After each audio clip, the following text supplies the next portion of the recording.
What it do, guys? It's D'Anthony here, man, aka Hood Scout, back again for another edition of the Hood Scout podcast. And this is really a unique podcast, a podcast like no other. We're going to have athletes, we're going to have coaches, we're going to have intellectuals, we're going to have media members of all sorts. And don't forget, guys, to like this podcast, share this podcast, and help grow this podcast. This is not just my podcast. This is also your podcast. And the only reason it's going to grow is because you guys are going to be invested in it, guys. Sit back, get your beverage of choice ready, get your popcorn ready, get your dinner ready, get your steak ready, get your vegan meal ready. Tune in, guys. Hood Scout. Peace.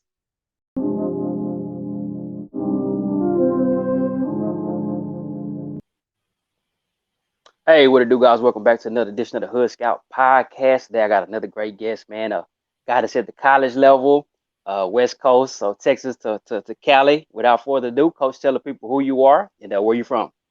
All right, how y'all doing? This is Coach Alonzo Carter, assistant head coach and running back coach and recruiting coordinator at San Jose State University out here in San Jose, California, out here in the Bay, baby.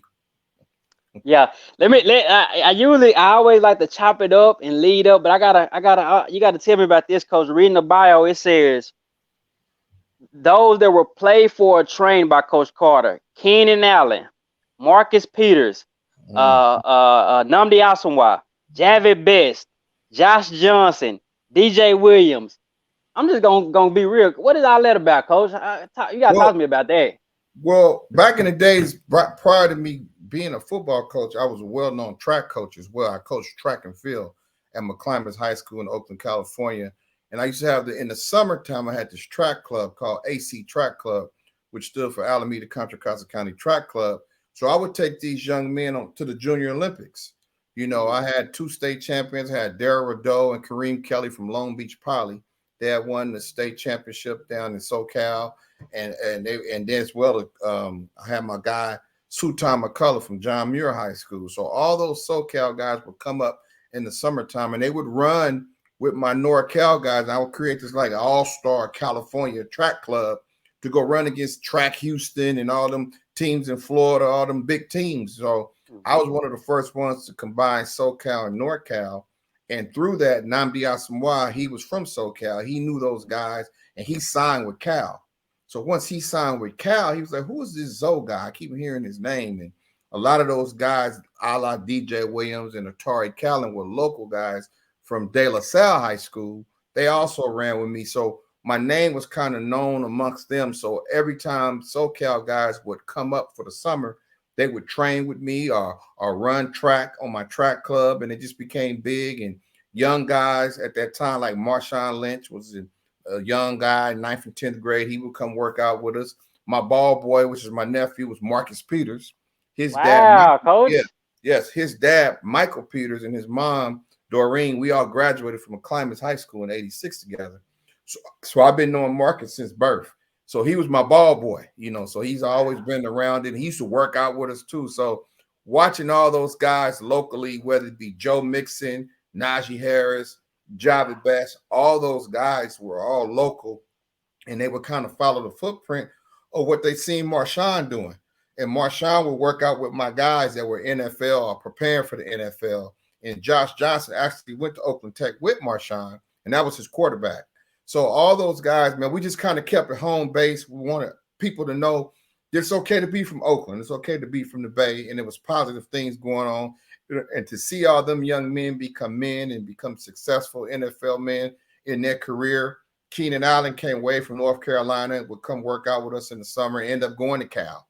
You know, so me and my best friend, Coach O, which was his high school coach, we knew each other. So all those guys, man, it was just a blessing to have all those guys around. Marvin Jones, he was with Cal as well. Him and Keenan was there at the same time. So to see that circle and just so many local players, not only that were from the Bay, but came and went to college in the Bay.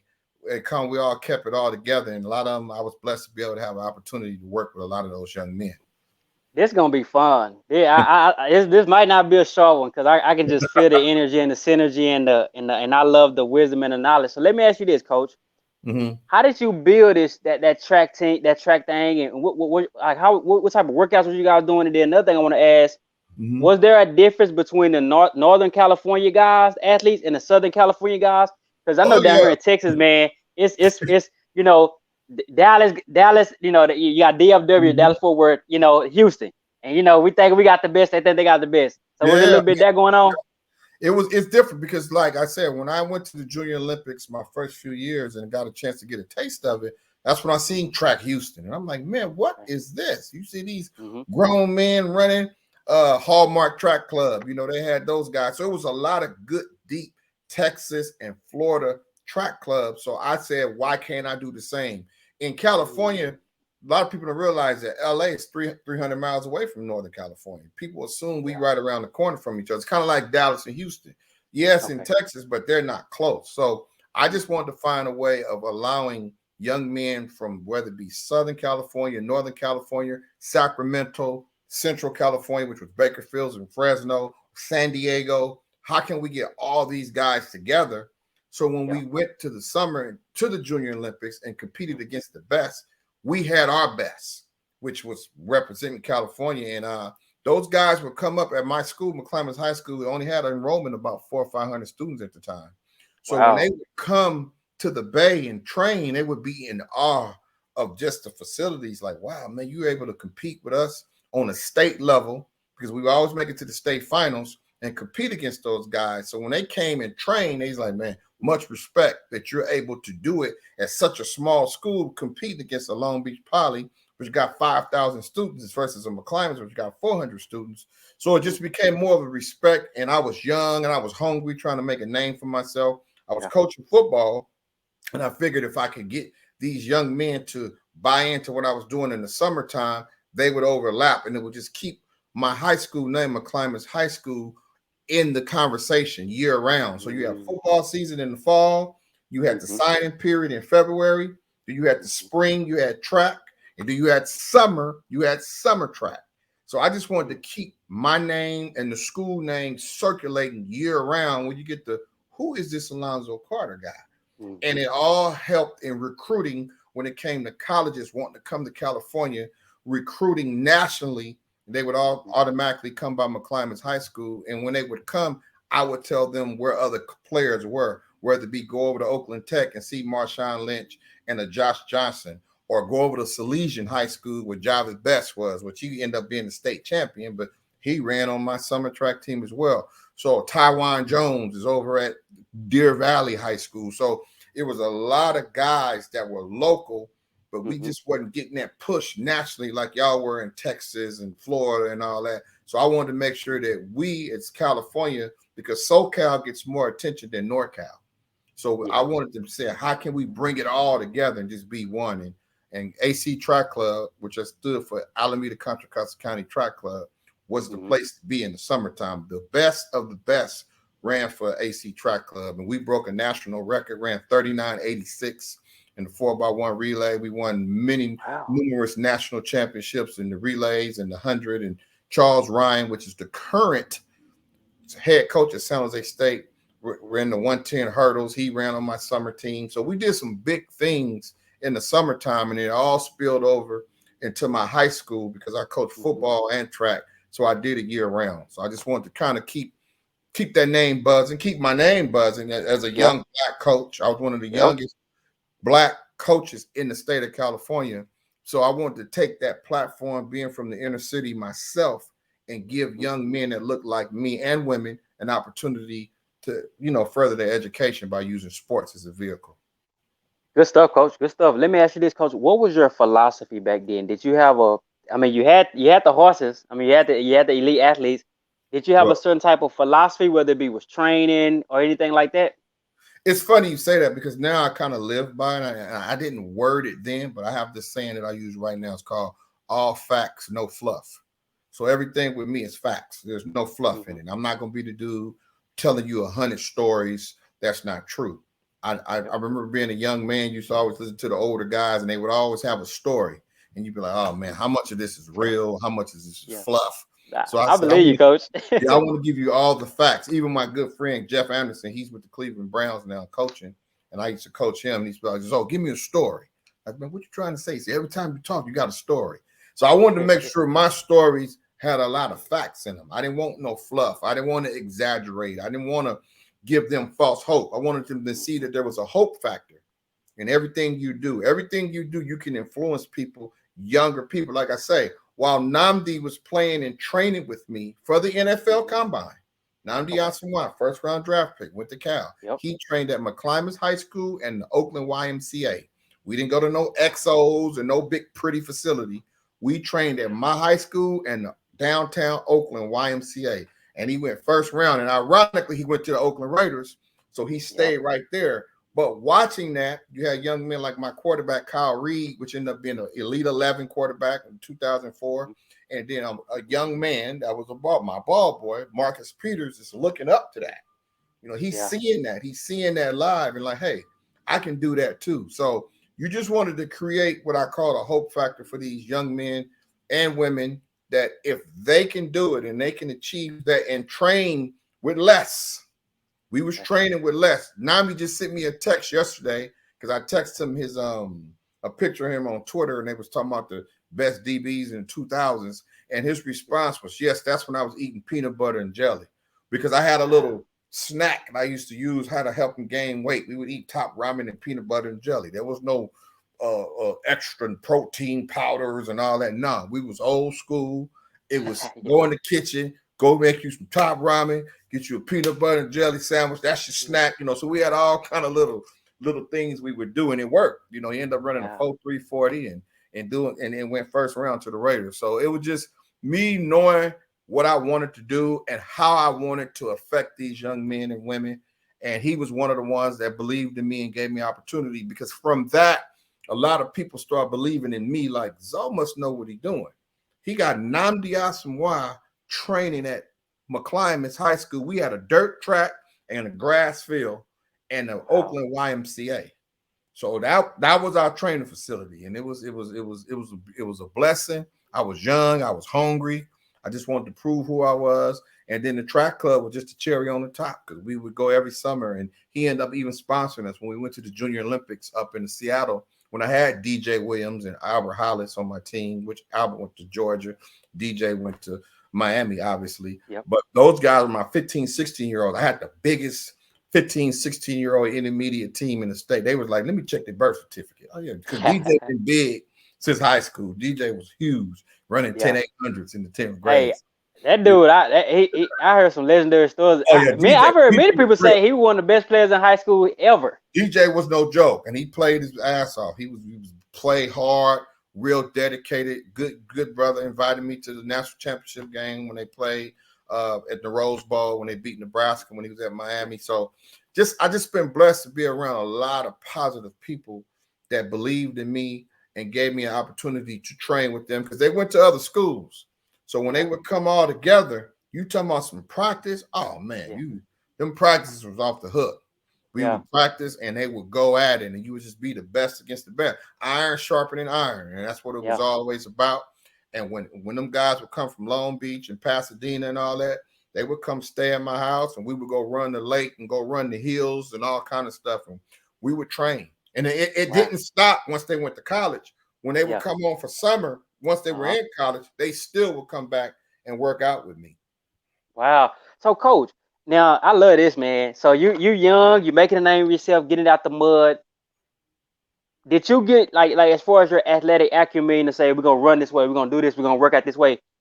Like, did you draw any knowledge from somebody else, Coach, or was that all something you was creating? No. I had my biggest influence on me in the track was my brother Clyde Turner. Clyde Turner was the head track coach at John Muir High School, and they were legendary. Clyde is one of the best track coaches in the history that have ever been around.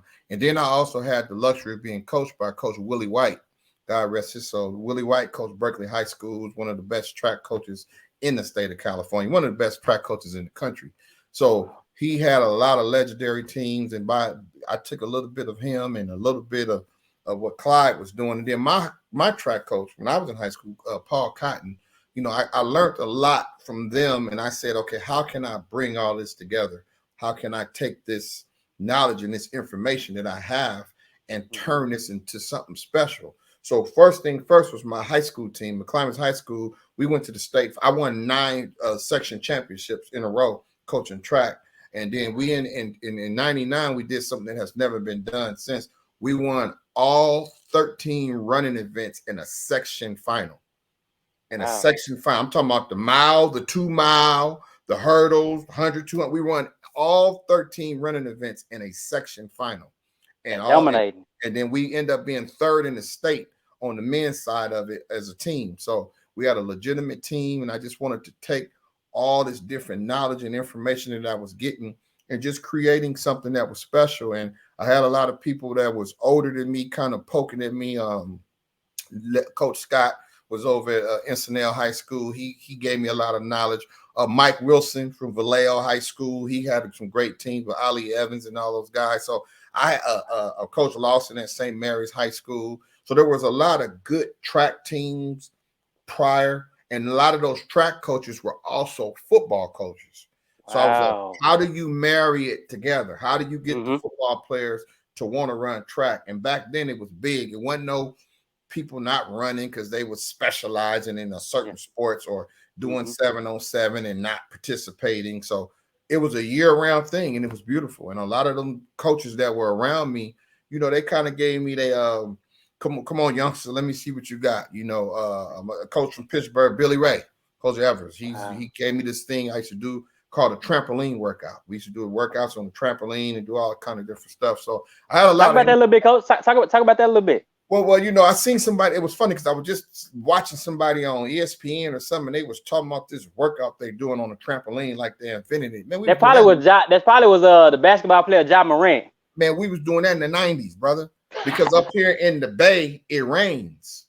So in order for us to keep up with Southern California, that song by Tony, It Never Rains in Southern California, that's real. So it don't rain down there. So we used to have to kind of make up, how can we stay in shape and balance? So we would work out in the hallways, and I would create these 60-second interval workouts on a small trampoline. And you would run with weights. I would have the little weights in your hand, and I would create training days on a trampoline, and it would whoop them. We would do jump ropes and trampoline workouts. I was doing that in the 90s, brother. So all these cats that's late to the party, you talking about they created? No. That stuff been going on for years. And the way we did it, because I was teaching all the guys how to run the 400 meters. So you would have to run 60 seconds on the trampoline, knees up, full speed, and I would time you with my stopwatch. So those type of workouts were legendary. So when we went against the big boys in SoCal, we was right on par with them. So it was just something that I created and got help from, influenced by Coach Billy Ray over at Pittsburgh. He was doing it, so I wanted to do it. And he gave me that nugget, and I just ran with it. I took it and ran. Coach Josh Tizino, he's at Pittsburgh now, but he was at De Anza at the time. So it's a lot of good track coaches locally in the Bay Area doing a lot of good things. And I just wanted to make myself special and be different. But then in the summer, send me all your runners. And all of them would send me all their runners. And we would have a good time competing against all the guys across the country.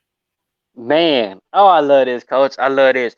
Let me ask you this, and I wasn't going to ask it, but any other little creative workouts you did? Because I love that type of stuff. I'm a nerd, man. Big man, we were doing the ladder. All my big dudes would do the ladder. They would do the box jumps and plyos. And I used to have a videotape. I used to go out and speak at coaches' clinics. That's how I got known. I used to go out and do my speed training. I used to be selling tapes out my trunk for $10. You know, I used to go out and speak.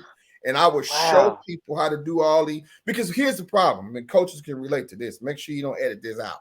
When you go to all these clinics and hear people talk and all these clinic talks, they show us as high school coaches stuff we don't have. We don't have that equipment. We don't have those facilities y'all got.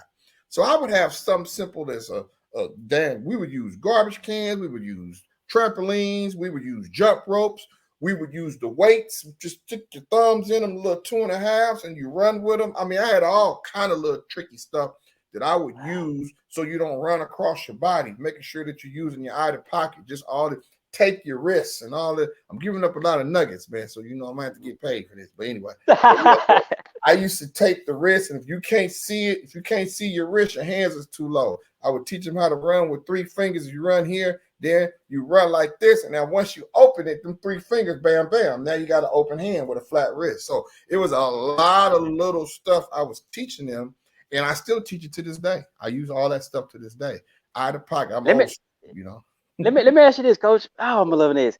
Do the younger coaches, are they hungry for this knowledge that you have? Like let's say how you learned it from the old school guys back then. Are these younger guys hungry for it? I think they are. I think it's getting to a point. I think me being blessed, which I started doing my Zoom calls, which was a whole nother thing. I'm sure we're gonna get into that, but yeah, we are. We ain't even talk. It's like pregame, Coach. Yeah. So we get it. When I do, like I did a running back Zoom call just the other day, separate from my big Zoom calls. And on them calls, that's when you exchanging information, and that's when you showing what you got. And I'm the biggest student of them all. When I'm on them Zoom calls, I'm on there taking more notes than anybody else. You're never too old to learn. If pro coaches go to other training camps, and if college Power 5 coaches go to other training camps and learn spring ball and so on, mini camps and all that, how could you even fix your mind or let it come out your mouth as a high school or junior college coach that you don't need to know or you don't need to learn? You're never too old to learn. You know, Coach Ron Gould and Coach Tommy Robinson. Tommy Robinson's running back coach at Texas A&M. Dylan McCullough is the running back coach at Notre Dame, and then Ron Gould's the running back coach at Stanford. I figured, to me, them are 3 of the top running back coaches in the country right now. Okay. And they were just on a Zoom call just this past Sunday that I gave, giving up nuggets and information on how they're still learning. And you're talking Tommy's 30 plus years in the business. Ron Gould's approaching 30 years in the business. So these guys are 30 plus years in the business. Dylan McCullough was the running back coach for the Chiefs with Eric Bieniemy and them when they won the Super Bowl. You know, so these guys are talking about how they are still learning. So you're never too old to learn, and you're never too old to get better. So young coaches, please never feel like you know it all. Network and get information, because everybody does things a little different. You might call it one thing, I might call it something different. So just make sure you learn it. You can call it whatever you want to, but when I was coaching and teaching back then with my speed training tapes, I was just way ahead of the game. We would do running up hills and all kind of stuff, and I would videotape it and show it and show how I was training my guys with no real equipment. I didn't have no money. I was high school. What you do? Took the VHS video camera out there? I had a dude right there with the big old school camera. Filming everything. And I would cut it up. That's futuristic. Double deck VCR. I would double deck. First, we used to have the 2 VCRs. Then I got a few dollars and got the double deck where you just had one remote and would make it. And I would make all my tapes and edit them, man. And I used to self-edit. I used to self-edit all my tapes right there in my living room. Man. Oh, yeah. It's 22 minutes. Go ahead, Coach. I'm sorry. You got to be about that hustle. If you ain't hustling, now, real talk. You're not winning. You're real talk. I was 27 years old doing all this. And for the record, I'm going to put it out there clear as day, because everybody get talking about money and all that. I was making $23,000 a year coaching high school. That's coaching, teaching, everything. $23,000. That shit. And I made that for about 5 or 6 years. And you couldn't tell me I wasn't winning, because I wasn't in it for the money. I wasn't in it for the money. I was in it to change lives and save lives. When your agenda is pure and you doing things right, God gonna bless you on the back end. I'm not making 2,000 no more. Yeah, all right. Let me borrow something, Coach. Oh man. So, Coach, let me ask you this, because you said something, and we're 22 minutes in, and I feel like we ain't really started yet. Let me ask you this: those coaches you name, there's some heavy hitters at A&M, at Stanford, at Notre Dame. Mm-hmm. Do you feel like, and I'm gonna put you in the mix, do you feel like some of the guys that are not head coaches has been in this game and probably do a lot of stuff at that university a lot of people don't know, are those guys underrated? Yes. We one of the biggest questions, okay, if you look at the people I named, Ron Gould, Tommy Robinson, Dylan McCullough, I asked them all Sunday, is it in your vision to be a head coach? And it was yes. It wasn't even like a pause, you know, because what happens in my space as running back coaches, and I'm speaking for all the running back coaches across the country right now, we kind of underrated. We kind of not. We feel somewhat underappreciated because one, it's one of the more dynamic positions. You know, when you got a person that can play the position, but the position itself, even in college and in the NFL, is starting to get devalued a little bit because everybody likes to throw the ball. So they figure, you know, well, the back's not running it like he used to, and then you playing multiple guys, 2 or 3 guys a game. So you got to make sure that those guys not only can run the football, they got to be able to catch, they got to be able to protect, they got to be able to know how to pre-snap, read a lot of stuff. So you got to teach a lot. There's a lot of teaching that goes into that. That's why when I see brothers like Coach Huff got his job, leaving Alabama, winning national championship, and becomes the head coach at Marshall. Hey man, I'm like, whoa, I'm a cheerleader. You know, I'm excited for him. I'm looking at him like that's what I want to do. That's what I want to be like. You see that Coach Ron Gould, when he was a head running back coach at Cal, he became the head coach at UC Davis. So learned a lot from him. Just him talking to him. Mike Jinks. Mike Jinks was a head coach as well. He's at University of Houston right now. So you learn a lot from these brothers and see. Clarence McKinney, he's the head coach at Texas Southern. Well, he was the offensive coordinator at Texas A&M when they was winning. You know, wow. He was there. He was at University of Houston. He was at Texas A&M with Johnny Manziel. You know, so he was part of that life.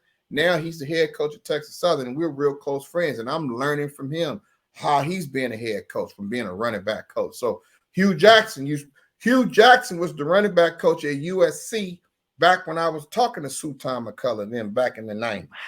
And Hugh Jackson has become an NFL head coach as well as a head coach right now at Grambling. So there's a lot. Anthony Lynn. Look at Anthony Lynn. Anthony Lynn was a running back coach, you know. So are you messing my head up with this history, coach? Them brothers is deep, and they were all running back coaches, but the path's a little different. So you gotta understand they want you to be able to master a lot of things when you're trying to coach that position, because as position coaches, you need to understand you are the head coach of your position. That's your job. Your job is to master your position, to be the head coach of your position. And they always say, you know, kind of, well, anybody can be a running back coach and all this different stuff. So it's kind of like a backhanded compliment. You have the best players, but it's like, well, he's supposed to. He got Najee Harris. You know, no. Najee Harris needs to be coached too. You know, he needs to get coached just like everybody. Saquon Barkley needs to be coached too. You know, Nick Chubb needs to get coached too. All them dudes want to get coached just like everybody else. So they're not great for no reason. Yeah, they got talent, but I watched Marshawn Lynch. I seen it. I watched him develop. I watched my good friend Delton Edwards, God rest his soul as well, develop that young man and work with him at Oakland Tech High School and become champions while he was in high school. So when he went to Cal and then went to the NFL and everybody was talking about beast mode, man, I've been seeing that. He been doing that. Yeah. Beast mode been beast mode since middle school. And on Saturday mornings, he up running the hills with grown men while you up watching cartoons. While you sitting up chilling watching cartoons, beast mode up running at Maybell Hill in East Oakland. You know, so it's a mindset. You know, Najee Harris, Joe Mixon, all them dudes have incredible work ethic. Incredible work ethic. Joe Mixon's uncle, Eric Barber, just left here. He's showing me video of him training. And I was like, whoa, I need to steal a couple of them drills. You know, I'm watching it, but these dudes are relentless when it comes to work ethic. They're not good just on an accident. And we as running back coaches, we have to work that much harder to prove ourselves. And most importantly, we leader of men. Like me, I'm a leader of men. And that's what it boils down to.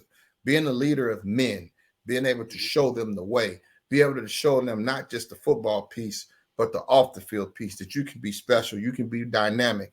And if it's in your dream and in your ability to get to the next level, whatever that next level is, go for it. You know, that's I'm glad you I'm sorry, Coach, cut you off. I'm glad you hit on those players, because I was about to ask, what makes some of those elite guys, whether it's the Najees, the Joe Mixon, which, man, I'm gonna tell you, this thing is always, life is always full circle. My background was in radio, and I was working the switchboard for Oklahoma football down here in Dallas. They had an affiliate, and just listen to the radio listen to the production, but on the radio side, Joe Mixon breaks away, touchdown. That I would have heard that so many Saturdays. So that's just a testament to his his talent and his but his work ethic, like you said. So I was going to ask you about that. So you answered my question. Those guys aren't just talented; they put the work in. But I want to ask you this, Coach. Coach Merritt, who's at Texas, said something fascinating when he was on a podcast a while back. He said a lot of times, sometimes black coaches here they elevate by being a self promoter. He said, well, the reason he has elevated was by being right by the kids and people seeing him coaching and that way. Do you feel like the coaches, like yourself, like some of these other good brothers we named, do you guys have to be self promoters, or can you rise just by your guys being talented? That self promoter thing somewhat bothers me when I hear that, because it's not fair. Okay. I think there's some when you do a good job at anything you do in life, let's throw football out of it. If you at work and you work for UPS, don't they give an employee of the month? Wherever you work, and sometimes they give the employee of the week, employee of the month. They do that at McDonald's. I know, because I used to work at McDonald's. I worked at McDonald's. I wanted my picture on the wall, employee of the week, whatever. Yeah. So when you get acknowledged for something that you've done, and you doing it with no agenda, you doing it for the love of what you're doing it, and someone wants to talk to you about it, or someone wants to interview you about it, like we're doing, and someone else sees it from the outside, or look at him, he on there self-promoting himself. It's not fair. It's not fair, because like this interview right here, some people could say, oh, look at Zoe, there you go doing another interview. Well, you called me and asked me to do the interview. It ain't like I seek you, hey man, you better interview me, you better put me on. No, you called me and I'm like, hey brother, whenever you want to do it. So we get a chance to talk about the different struggles or the different things we go through from just being in that small space, being a running back coach, a receiver coach, whatever, just being an African-American coach, period. Yeah. We don't get as many opportunities as our counterparts do. So when we get a chance to talk and articulate, look at you. We've been talking for 20 minutes, man. In the first 10, you're like, whoa, look at the whole energy is different from a text. Yeah. Just okay. The energy in the conversation is engaging because that's who we are. That's part of our personalities. And anytime you get a chance to talk and showcase who you are, the man, not the coach. We're not drawing up no plays. Nope. I ain't doing no play. Nope. Other than give you my secrets about my track training back in the days, I ain't draw up now play. The energy and the natural personality is what's is making this conversation go. So when you're in front of people, you get a chance to talk to people, you always want to give them to get to know Alonzo Carter, the man, Alonzo Carter, the father, the husband, the person, the uncle, the mentor, whatever that is. Get to know me, the individual. And then on top of that, oh, by the way, I can coach my butt off. So you want people to get to know you. So self-promoting could be misunderstood. All you're doing is talking about what you've done, or you're just answering a question that somebody asked you to answer. Now, there are some coaches that get on there and show their drills and do all that. To each his own. I don't do that. If you go back and look at my social media, any of that, go all the way back. I had Facebook 10 years ago. I never see me on there putting up plays or talking about X's and O's. I'm talking about life. Yeah. I'm talking about life. I'm talking about real life. So if that's what I need to do to reach somebody, if this podcast, if I reach one person, if one black coach or one young man with any color here's this podcast and go, you know what? That just motivated me. Then job well done. That's been my agenda. I don't have no agenda. When you called and asked me to do this, I said, put me down. I'm ready to do it. Don't know who here, don't know who it's going to reach. But if it reaches one person, this was worth my time. Good stuff, Coach. Coach, do you think it's important? And I've seen this myself on the outside with coaches, where some of these guys now are finally getting their chances. And what I've noticed is the guys that get the chance always go back and try to bring somebody else with them, which I think is normal, it's natural, it's a good thing. How important is it for a guy like yourself and these other good brothers we named to mention each other in other rooms? Do you think that's an important thing? That's very important. It's very important that I talk about a Brennan Marion. It's really important that I talk about Ryan Gould. I talk about Dylan McCullough. I talk about Clarence McKinney. It's important. Willie Simmons. It's really important that you talk about these brothers that are doing it and doing it on a high level and teaching people, because that's what you want. You want someone to help you and then validate what you're doing, right, wrong, and different. I was just on a Zoom, like I said the other day, with AJ Stewart, the running back coach from Oregon State. I'm a What was y'all talking about? running back play. We Okay. talking about, I'm just taking notes now. And we got 12 other coaches on there listening. You know, Wow. AJ Stewart's one of the top running back coaches in the country. Real Mhm. low key, good brother, but he giving up free game. And I'm on there taking notes just like everybody else. I've done that with Jimmy Bill at Montana State. I've done it with A.T. Thompson over there at Cal. Those are my guys, you know. Those are guys that you kind of get in with and you talk ball. Keith Bonaparte when he was at Washington, now he's at Boise State. Those are guys that you spend time with and you talk ball with them. Junior Adams, good receiver coach. I watched Junior Adams' career go from Eastern Washington to where he is right now at Oregon. You know, I watched his whole journey. You know, these are guys that have put in work and have allowed themselves to become who they are. They allow. I watched Kyle McDonald, the running back from USC, the running back coach from USC. I remember he was the GA at Arizona State. Now he is the running back coach of USC. So you watch those guys move up. You watch their journey, and you have so much respect. You know, Quinton Ganther. I remember Quinton Ganther, the running back coach of Utah. That's like my little brother. I remember when he played high school football right here for the Berkeley Cougars when he was playing youth football. Now he's the running back coach at University of Utah, and he was just the running back of QC over with the Jacksonville Jaguars. So you watch these careers develop. You know, I watched him go and play in the league and then be at Weber State, and now he's at Utah. You know, I watched Brian Johnson years ago at 24 be the youngest offensive coordinator in the country. He was a minority. He's a black quarterback, played at Utah, quarterback there, Utah, coached there, Utah, was an OC. Now he's a quarterback coach for the Philadelphia Eagles.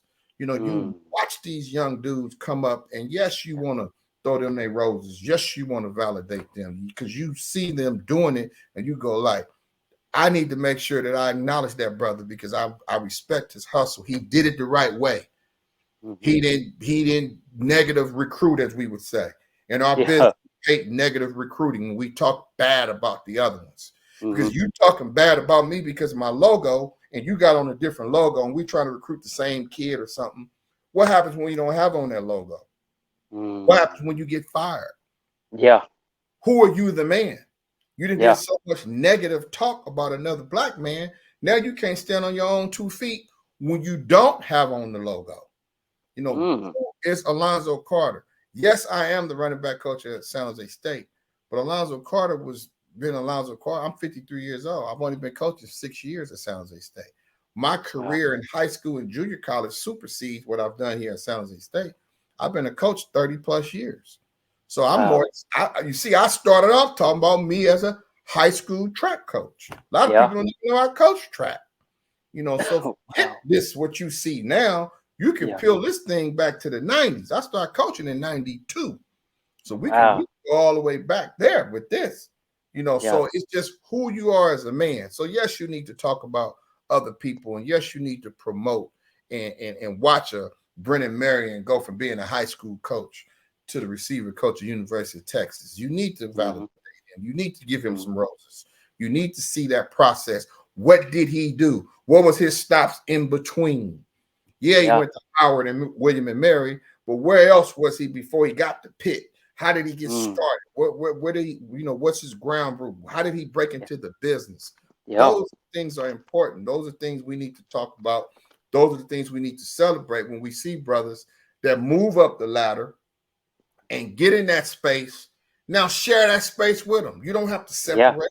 Share the space with them. And when the brothers get in the space, be willing to share. Yeah, that's good stuff. Yeah. Don't just be like, oh, I got it and it's all mine. Man, this thing can be gone like this. Your life can change like this. You can be gone out this business real quick. So you got a lot of people that you got to give homage to. 2 of the people I always give homage to is Ron Gould, running backs coach for Stanford, and Kelly Skipper. He is the running back coach for the Buffalo Bills. He was the running back coach at Fresno State when I first met him, and he the one showed me and taught me how to break down a transcript to make sure that my players would be NCAA eligible. So I watched him go from Fresno State to UCLA to Washington State, the Raiders, Jacksonville Jaguars, now the Buffalo Bills. I watched his entire career, and he's a friend of mine. He's somebody that I consider as a friend, and I love what he's doing. They got a chance to do something special this year in Buffalo, so I'm rooting for him as a friend. You know, I'm not a big Bill fan, but you know, I love that Skip. If Skip got a chance to go to the Super Bowl, then go for it, Skip. You know, because he's a friend of mine. So that's we admire each other from a distance, and I think we should always be willing to share that space and give up love and give respect to the guys that are doing it the right way. That's amazing, man. It reminds me of 6 degrees of separation, but it's all connected, and that's so powerful, coach. Because somebody can look at you and say, "Well, yeah, he's a D1 coach," but they don't know how much you connected. You got NFL here, you got NFL there, you got big time. Like it's all connected, but the people don't know that. That's very fascinating. We didn't even got to talk about my career with Hammer and now Nambi went from playing. Nambi's married to Kerry Washington. Yeah, he is. Yeah, about a whole separate industry. You know, he's in the entertainment world now. So you got all these different things that all come together because entertainment and sports, they all go together to me. They all viewed as one. So you need to understand who you know, and when you know these people, how do you treat them when you in that space? How do you gravitate to them? Joe Mixon was just chilling at my house this past Saturday before he left to go to training camp. Joe Mixon was at my house Saturday, you know, and I just texted him happy birthday. His birthday was Sunday. Humble young man, and he's going to do. He is humble. Real humble. I'm proud of Joe. I called him JoJo. I've been calling him JoJo since 9th grade. So just to watch his whole journey and to see him stay the same, man, it's wonderful to see that. My goodness, 40 minutes in, and wow, it's rolling. So we ain't even get to this point, which I usually like to do because I feel like we just been on some detours. So we're gonna loop this thing back into the career aspect of it, coach. So I think we really started off on track, and then we just went a lot of places, which is great. That's great. So walk me through that step of just kind of moving up. You say you was at track, but what was that journey of moving up at these little stops, and where were you at? Well, like I said, I started coaching track in 1992 at McClymonds High School, and then I became. I also started coaching football that fall, and I was a head JV football coach and the head track coach. I was coaching junior varsity football, and I was coaching the defensive backs, coaching DBs at my school. And me and my best friend Michael Peters, like I said, that's Marcus Peters' dad. He was the offensive coordinator. I was the defensive coordinator on junior varsity football. My other good friend John Edwards. You know, we all started off coaching together. And so once we got into it, 2 years in it, I got tired of being, hey, ain't that the dude that used to dance with MC Hammer? I got tired of hearing that because that was fresh in the 90s. Hammer was still hitting. I used to dance with MC Hammer, and I was able to travel the world, did some things. So you gotta do a little bit more digging now. From 89 to 92, I've done Oprah. I've done Arsenio Hall 3 times. I've done the American Music Awards. I've done the MTV Awards. Been there, done that. So when you in that life, and then you go back to where you from, which is West Oakland, California, and you go start giving back who you are while you still got that spotlight on you, it was important to me to be Alonzo Carter, not the dude that used to dance with MC Hammer. So while I was still in that headspace, I remember I started coaching track. I'm gonna give you another nugget. A few people know this, but I'm gonna put it out there. I had a 1987 drop top burgundy Corvette with peanut butter interior that Hammer gifted me while I was with him. I sold that car to buy my McClymonds High School track team uniforms because they didn't have uniforms. So I sold my baby to get and bought a cheaper car, took the money and bought the track team uniform. I was in my 20s. Who does that? Let me ask you, Coach, what led you to do that, and was that a hard decision? It wasn't a hard decision for me because if I'm gonna be a track coach, I'm the head track coach, and I look around, these kids don't have running shoes, they don't have track spikes, they don't even have track sweats. And the school's handicapped budgeted wise. It's my old school, it's my school. So it's my give back. I'm gonna give this back. I'm gonna take my own money out of my pocket and buy these young men and women uniforms so they can feel proud about wearing that orange and black. That's our colors, orange and black. Yeah. We bleed orange and black. So we had that's when Mizuno was hot with the orange and black stuff. I bought them Mizuno spikes, the sweatsuits, the track uniforms with the big M in the middle. I mean, I just wanted them to look right. You feel good, you look good, you play good. So I went out there and we won my first league championship that year, coaching track. So that was just a mindset of, okay, you'll get blessed later on the back end.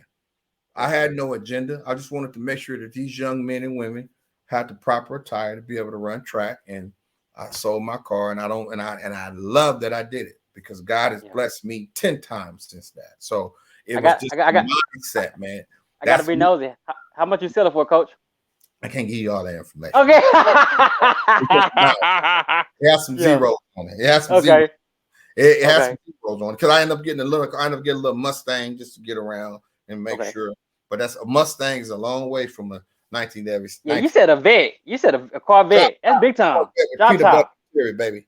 You know, and I was gifted that from Hammer being the posse leader. That was his way of telling me thank you for what I've done, and I appreciated him. And I just felt it was the right thing to do, man. To help. He helped me, so now it's time for me to help somebody else. You've kind of always been connected, Coach. That's amazing. So we just keep leading up. Shoot, my bad. I ain't gonna cut y'all. Keep leading up, Coach, on a journey. Okay, yeah. So from there, I do the high school track, and then from the high school track and football, I became like I told you, I was the JV coach and head track coach. But football, I was the head JV football coach, and on varsity, I was the defensive coordinator. So I did that for 6 years, and I was coaching both, and I was burning the candle at both ends. And by the way, I was a teenage dad. I had a son at 17 years old. So I'm taking care of my son in the process. So in 99, when I told you we had that real good track team, I had my daughter, Alonzo Carter. I had my daughter, had another child. She was born in 98. So I have my daughter, and then here we go. Now I'm coaching football and track, and they gave me the varsity head coaching position. So once they gave me that varsity head coaching position, I say, not only do I want to win it in track, I want to win it in football. Because no matter what I did in track, as much as I was popping my collar, summer track, regular track, you know how to go. Football and basketball. You got to get it in football. Yeah. You can do all this talking all you want to. You never won it in football. And in 2001, I won my first section championship as a head football coach. We went 11-1, had 7 players go Division I, and it just changed my life. It changed my career. It just made me feel like it was all worth it. You know, I just did it, have my own vision, created such a great thing for West Oakland. You know, we had never won the section championship. We won the league championship in 88, but we had never, McClymonds High School had never won the section championship, and we won it in 2001.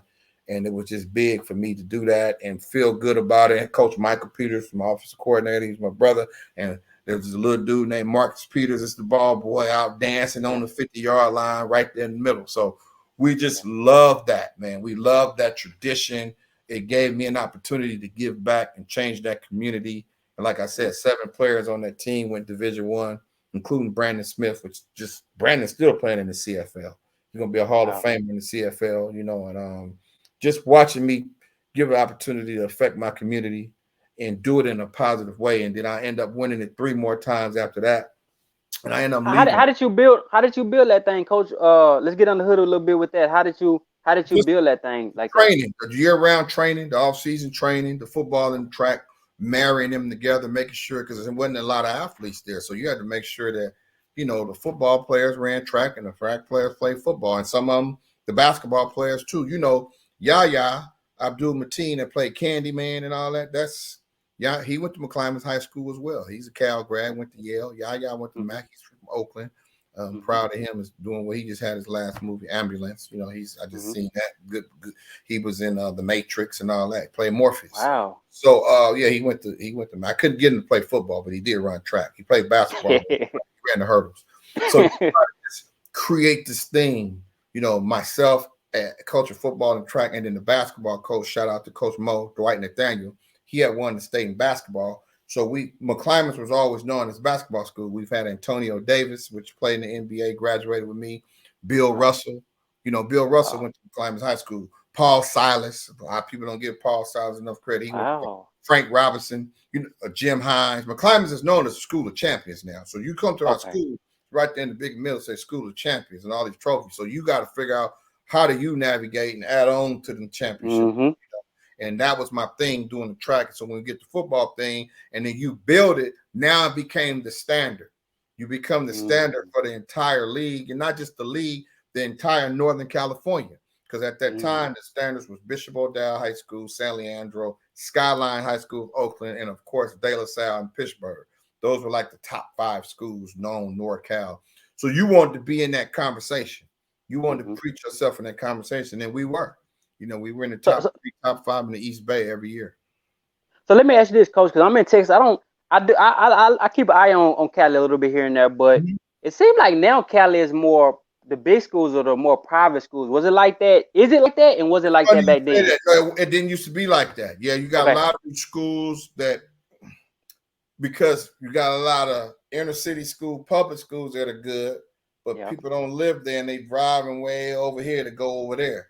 That's why McClymonds High School, shout out to my brother Michael Peters, just won his 4th state championship in a row. Wow. In a row. That's and he big. did it at 3 different levels, D2, D3, and D4. And he only got 300 students in the whole school. Wow. So that's incredible what he's done. He's taken and ran with, he's taken it to a whole nother level. So yes, you're right. It's not a whole bunch. The public schools are starting to suffer because of all these alternative schools and charter schools. So people are not really going to the schools that they're supposed to, and it's kind of divvied up, and it's a lot of people out of their area not going where they're supposed to go. But that's a whole different conversation. I ain't hating on nobody. You do what you got to do. It's a parent choice, parental choice. You choose to send your kid to a different school, that's your choice. But the ones that do it, that you have a lot of respect for them because they do it for years and years. Like I say, 2001, we won the section championship. We didn't have state back then, but we won 3 of those and left 2006. I went to Berkeley High School, which I went from the smallest school in the East Bay to the largest, second largest. Berkeley High School got close to 4,000 students. Only James Logan got more than them. So I went from coaching at the smallest school to one of the bigger schools, and everybody was like, oh, he's not going to be able to do what he did over at McClymonds. Well, 3 league championships later. Wow. So you brought that same philosophy with you? I brought the same philosophy. I came over there. We play fast, physical, and proud. You play fast, physical, and proud. That was an FVP. I still use that. You go in my room, at my running back room, it says FVP. But I changed it up a little bit. You know, I take the word physical and call it and just say violent now. Okay. We play violent. Fast, physical, and proud is what we use when I was coaching high school, because you always want to play fast, you want to be physical, you want to have fun, have school pride, know what you are. I did that. So 3 championships, made the playoffs at Berkeley High School, and from there I went to Contra Costa College, took over a 1-19 football team. They were one of the worst junior college football programs in the state of California. There was only 4 black head coaches in junior college at that time. I was blessed to be one of them. Same thing, 3rd year's a charm. 3rd year, 3 years later, I won my first regional league and section championship in junior college. Had over 20 plus guys go Division I, and I won over there. I got coach of the year twice. I won 4 league championships there. Was able to coach Takaris McKinley, which ended up going to UCLA, been the first round draft pick with the Atlanta Falcons. I just talked to his uncle today. What's up, Tough? So just to watch and grow that program on the junior college level, that's when my good friend, if I rewind a little bit, that's when I met Coach Brent Brennan, the head coach of San Jose State. I met him when I was coaching at McClymonds High School. So he remembered me. He's watching from a distance, seeing me do all this. And then another thing that made this so incredible for me, from my personal self, remember I said I went on tour with MC Hammer. So, but before I left out, when I was going to Cal State Hayward University, I left at the end of my junior year. So I didn't have a degree. Okay. So in order to coach college football, you need a degree. So at the age of 40, I went back to school while I was coaching and working a full-time job. So I went back and got my associate's degree at Contra Costa. So I graduated from there because I had my unit, seeing what all they counted. Graduated from there, One of my players that I helped get a scholarship, Ishman Anderson, to UC Davis. Well, guess what? He's the counselor now at Cal State East Bay. Used to be Cal State Hayward. He now encourages me to go back and get my degree. So the same player that I helped get a scholarship to go to college, he's now my counselor advising me to go back to school. I switched my major to ethnic studies, became African American studies major, graduated at the age of 46, got my degree. Wow. Congrats to that. December. And that same guy that I met, Brent Brennan, that was watching me from a distance, that went from San Jose State as a position coach to Oregon State. Now he's the head coach of San Jose State. He called me, offered me a job. And I've been with him ever since. Wow. So that's the power of connecting. And me and him were on a friend level. It wasn't just football, but we were friends. His family, my wife, his wife, Courtney, and my wife, Roselle, they're friends. I watched all his kids grow up. I watched him grow in the business. I watched him become the man that he was as a coach and as a father. And he wanted me to be a part of what he was starting at San Jose State. And remember, I told you that 30 years of charm, right? Well, year 3 was our best year at San Jose State. And then year 4, we ended up winning the Mountain West. So that's been kind of a pattern of my career. I've been blessed to be part of things that have turned around. Everything I've took on, even when I told you I was coaching at McClymonds with the no uniforms, last place team. So every level, I've been a part of a championship winning programs at every level that I've coached. And it's not just me that did it. It was good help, good people around me, and people and the players just buying into a vision. And that vision is I'm just so self-motivated being a 17-year-old teenage dad, not really knowing who my father was. My father was incarcerated, so I didn't meet him till later. My mom had some struggles with a drug addiction, so she raised 4 children on her own. And me trying to be a father of my own son, I had a lot of personal just push to be the best version of myself.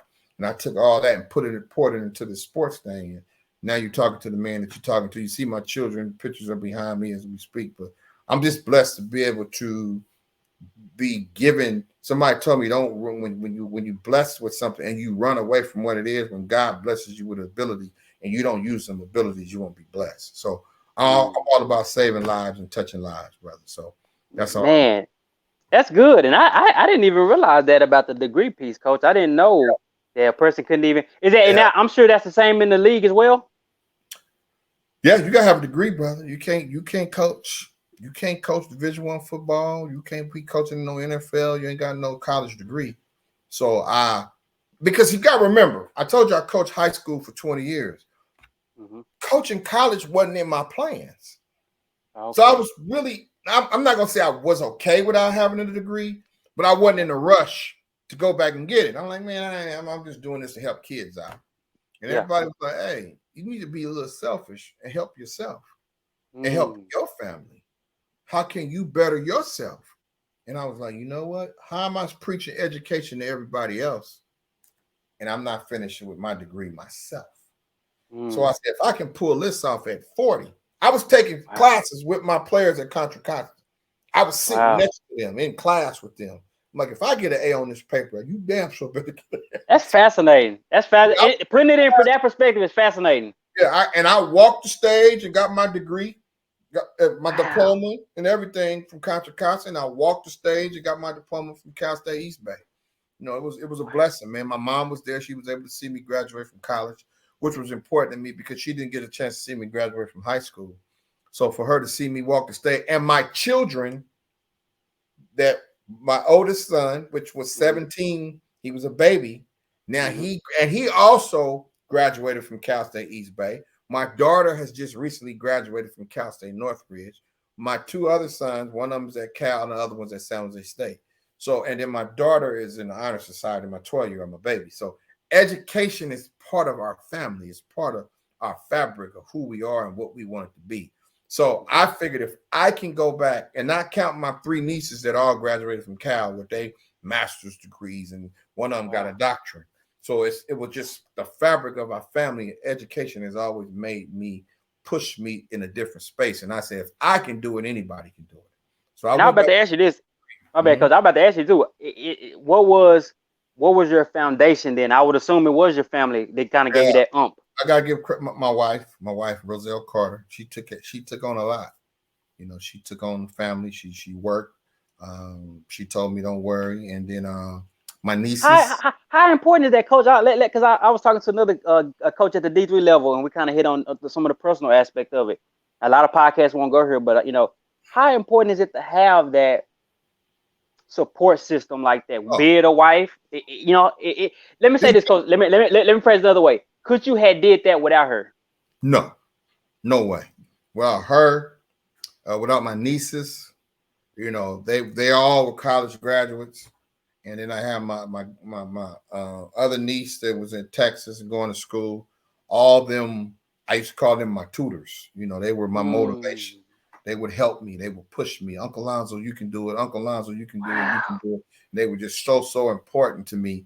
And like I said, Ishman Anderson being a counselor, when I was ready to give it up, I'm like, Ish, I can't do this, man. I got to drive an hour from school, go to drive from my job, go to school, and then drive back to practice and then still be a dad, man, and a Yeah. husband. I can't. This Yeah. is a lot, bro. I Yeah. can't do this. He's like, Coach, yes, you can. He didn't flinch. He was like, yes, you can. So I just kept on taking them online and physically going to class. I was taking night classes.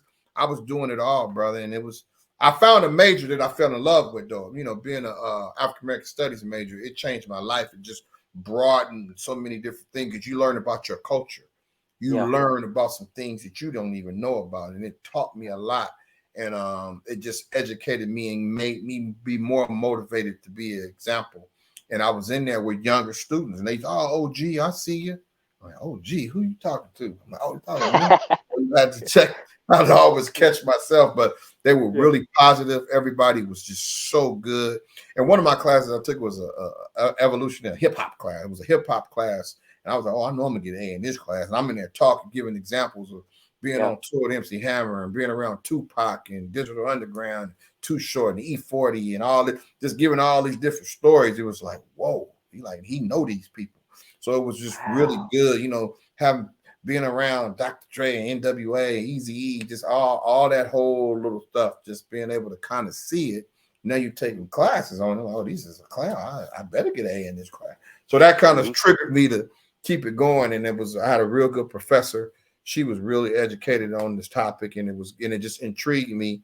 And I got some mentors when I was in school that kind of made me want to continue to finish up with this degree. Now, once I get the degree, now that opened up all kind of doors, and that's how I'm able to finally throw this on here, working Yeah. this Yeah. stuff. That's Yeah, big time. Coach, yeah. what was the big difference from you coming from a small junior college to, obviously San Jose State? What's those major differences? The major difference is just the resources. Okay. You know, the biggest thing, and anytime you go to something big, just like if you went from San Jose State to University of Miami or Yeah. Alabama or Oregon, Yeah. it's just resources. And Hmm. the people are all the same, though. You know, you are Division One. When you go from junior college to a 4-year school, it's just you have more resources, and educational wise, you're going to be taught well because you take a lot of your prereq classes when you're at the junior college level. So from a school standpoint, it's you're still dealing with learning. So that part is not the hardest part. The biggest Hmm. adjustment is the social piece and the time management, because now this your job. You know, this your job. When you go from junior college, you might have a part-time job. You come Hmm. here, your job is football and school. You know, Yeah. we're paying you. You sign a Hmm. letter of intent to go to school. Hmm. That is your job. There's no, oh, I got to work on at night at Wendy's or McDonald's. No, you better get your butt in there and study. So that's your job. So that was the Yeah. biggest thing, and just making sure that people didn't take it for granted. You will be surprised that a lot of people, especially people that look like us, we take this opportunity for granted, and then we tend to want to point the finger at when things don't work out. When the reality, just look in the mirror and did you really take advantage of the blessing that was given to you? Because this But is a because why is that, coach? Do you think it's a support system thing? Is it a responsibility thing? Is it a lack of why does that seem to happen, you think? you got to remember, most children, including yourself, are raised by parents that wanted them not to have to go through stuff that they had to go through, some of the heartache and some of the pain and some of the struggles that they didn't have to go through. So somewhere along the line, you feel like somebody owe you something, you start taking things for granted that are really given to you, then I'm not saying you didn't earn it, but you didn't have to go through some of the trials and tribulations that we had to go through, and we appreciate it. Like, oh my God, I played a Division II. I was a walk-on. So I didn't get no scholarship. So somebody say the word scholarship to me, I'm like, whoa, I appreciate it. These guys, now you got social media and the pat me on the back and the me movement, as I call it. It's all about me, the me movement. It's easy to get validated just by somebody pressing their thumb and saying like.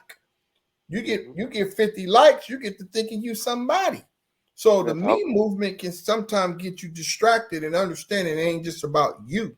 It's about a whole lot of people around you. It's about your people. It's about your family. It's about your team, and now you got a 3-star or a 4-star or a 5-star recruit, so you get a whole lot of self-gratification now. So that hustle and that grind, it's not the same. And I'm not saying they don't exist.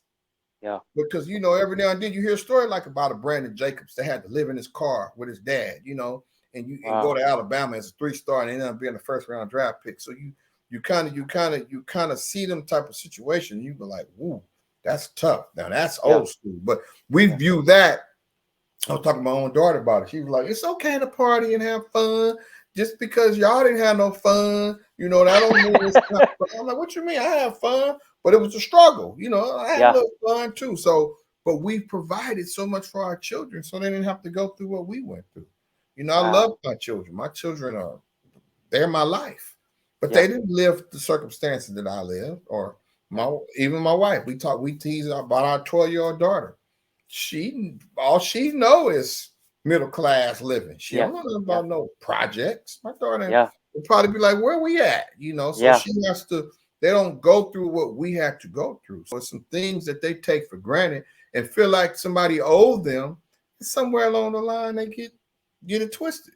Don't nobody owe you nothing. Yeah. Nobody owe you nothing. You sign that letter of intent, you now need to buy in because that's a contract. That's a 6-figure contract. That's worth over $100-some thousand, $200,000, $300,000. You better live up to your end of the contract. And a lot of times people take that for granted. Yeah.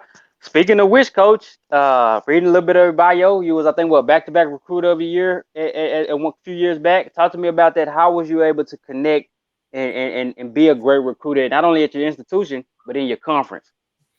Well, let me get it straight. I don't want to make nobody mad. I was first place one year and I was second place the other year. But I want to make that's sure still good though, Coach. That's still good.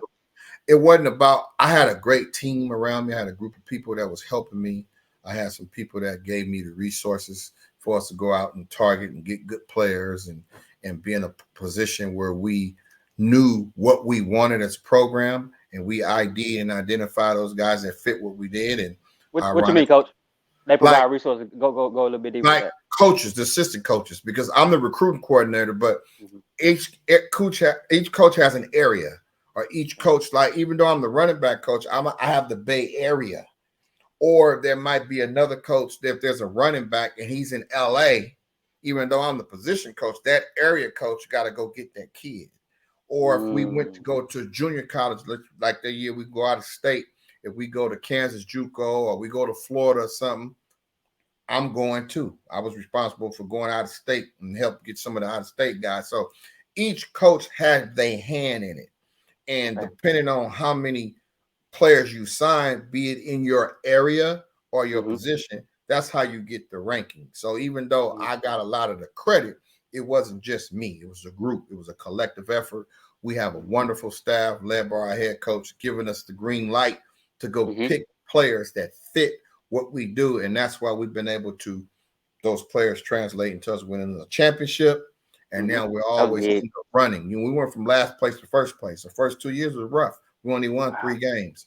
So now the cornerstone of the program that we're winning with, those are homegrown players that we had in our program, whether it be a Kyle Harmon or a Cade Hall or a junior for Hoko or my running back Tyler Nevins. Those were players we recruited to come to the program and believe in us when we were losing. And they believed in us and came in and bought in, and we won the championship with those guys. What was the motive? What was I don't know if the words motivating factor or faith, but what was that something that kept you guys going when it was dark, when y'all had those losing season, Coach? Coach Brennan just kept an eye on the prize, academics, because during those times, the first 2 years, we had the highest team GPA in the history of the Wow. program, and we Okay. had the most 3.0s in the history of the program. Even during COVID, when we think everybody was shutting down and going through the dark, he said, let's shoot for a COVID 60 because we wanted 60 players with 3.0. Well, we came back with 74.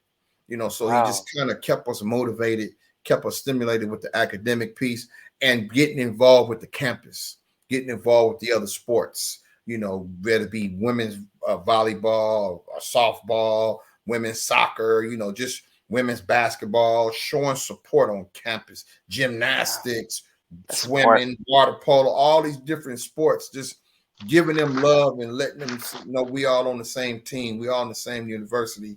And even though we had some championship teams, our gymnastics team was off the hook, women's basketball won championship, the women's tennis team, our golf. We've had a lot of success in the other sports, and they were winning championships. And we was at the soccer games rooting them on like we won, blowing a horn and everything, men and women, especially all the women teams. So we would always support them and show them that love.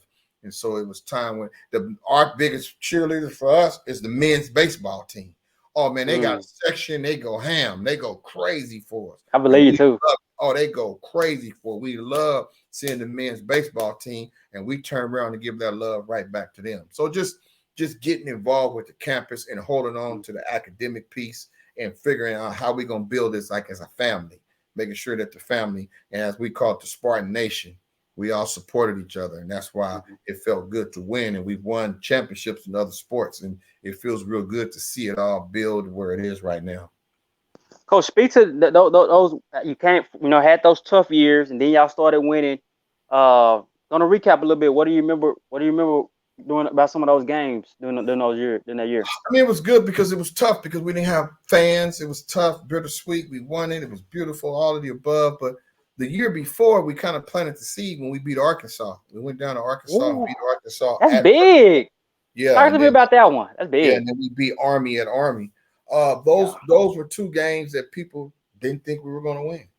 Those were two games that you can kind of feel being in Arkansas and the SEC land, looking around like, oh, this is big. It was on national TV, and we just went down there with a little chip on our shoulder. We had just lost 2 weeks ago to Tulsa, so we was kind of like, had a bye week, had an extra week to kind of get our minds focused on the game plan and how we were going to execute the game plan. And shout out to Coach Odom, our defensive coordinator, Coach McGivern, our offensive coordinator, and Coach Scott White, our special teams coordinator. They had great game plans to get it done. Studying film, having that extra time to just lock in and seeing what we're doing. And Coach Brennan just keeping us all even keeled and just knowing what buttons to push to make sure that we as a staff was on point, making sure that our players were just locked in. We made a couple of changes in personnel and moved some guys around, and man, it was magic. It was magic to win that game. And my running back, Dejon Packer, had the winning touchdown, man, and I just shed a tear. I cried because I thought about my mom, which she had just passed, and my brother. So they caught me on camera crying, and it became they did a story on it, but it was just so emotional because you wear those emotions, and it's a long way from West Oakland, long ways from the young black man from West Oakland out here in Arkansas and the SEC, playing on ESPN, coaching and winning a game that nobody thought we could win. So it was just having that, and the players appreciate that. They feel that, they are part of that with you. So when we won that championship the following year, we built brick, we building it, and then we finally win it, man. It was just like, even though the fans wasn't there, man, it was just great to get that Mountain West championship ring and just know that we done something that nobody thought we could do. In 4 years, we turned the whole program around and pretty much kept the staff intact and just did a great job. And my hats off, got to go to Coach Brennan and the entire staff, everybody involved with it that just stayed on course, making sure that we didn't lose focus on what we were trying to do. And man, it was a great feeling. And last year we missed the bowl game by one game. So we trying to get back on track, get back to that feeling, because There's nothing like that feeling, man. And now we got the fans. We want to be able to celebrate with our fans. We want to be able to do this thing the right way. Yeah, Coach, talk about what's your ways of learning and developing, whether it be as a man, as a husband, as a coach, and then talk a little bit about that Zoom call I read about. I feel like it was a year ago, but you put together a Zoom call. I feel like kind of targeting minority coaches. Are you familiar with that? Yes. When we was during those COVID times, I was able, Coach Brennan would challenge us every week to go and find some professional development, do things to get you better professionally. And within that, every week we would have to come back and present. So I end up joining a running back group that Tommy Robinson and Jabbar Jalouk and all these guys. Kyle McDonald, he was at Utah at the time. He invited me to this running back group. And you're talking the who's who of college football was in this group text. And I'm like, man, look at all these names on here. Coach Foster from Iowa. And I mean, you got Florida State, Louisville. You got all these Power 5 schools on this call. And then it also has some small FCS schools. And then the group of 5 like mine. So it was like a melting pot of like the 30 running back coaches. And we would get on there and talk ball. And Tommy and all them would let people talk and present different players. Like, man, everybody's sharing and showing the screen. But while I'm looking at it, I'm like, the one thing I see in common, everybody on here black. And nobody but maybe Coach Gould at the time, Ron Gould, when he was used to be a former head coach. I was like, nobody's been a head coach or even a coordinator. And if they hadn't, do they aspire to be that? When I say never been, I'm not talking about high school because there were some former high school head coaches on there probably as well. But who wants to be a head coach? Because everybody on here is black. So I know, and they smart. I'm talking, man, them dudes is breaking it down. Man, you hear, look, this is what I'm talking about. Jabbar Jalouk and Tommy and them get to talking, man. They talking ball. Larry Warner and them, they talking ball. They breaking this thing down. They showing it all. And I'm just like, man, these dudes are sharp.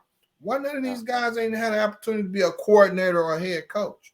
So I got out of that, like, you know what? I'm going to create the same type of Zoom call, but I'm going to do it on the West Coast. And that's when I came up with the West Coast Zoom Clinic. It started off with 25 or 30 coaches, and we were just on there talking about the game within the game. That was my topic. We're not going to talk no ball. We're not sharing screens. And we're just going to talk about the game within the game. How can we help each other elevate? And that's how it all comes. And that's why I came with the logo, Listen, Learn, and Network.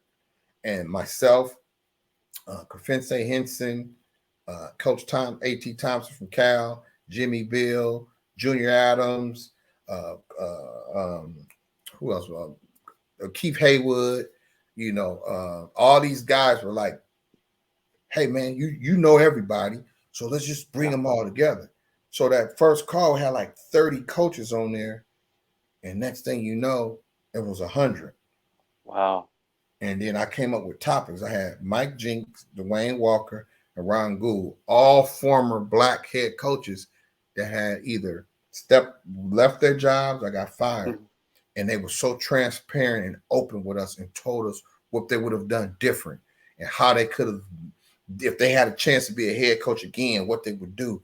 And man, it was like a 3-hour call, man. And it was just game. It was just writing it all up. And then I said, you know what?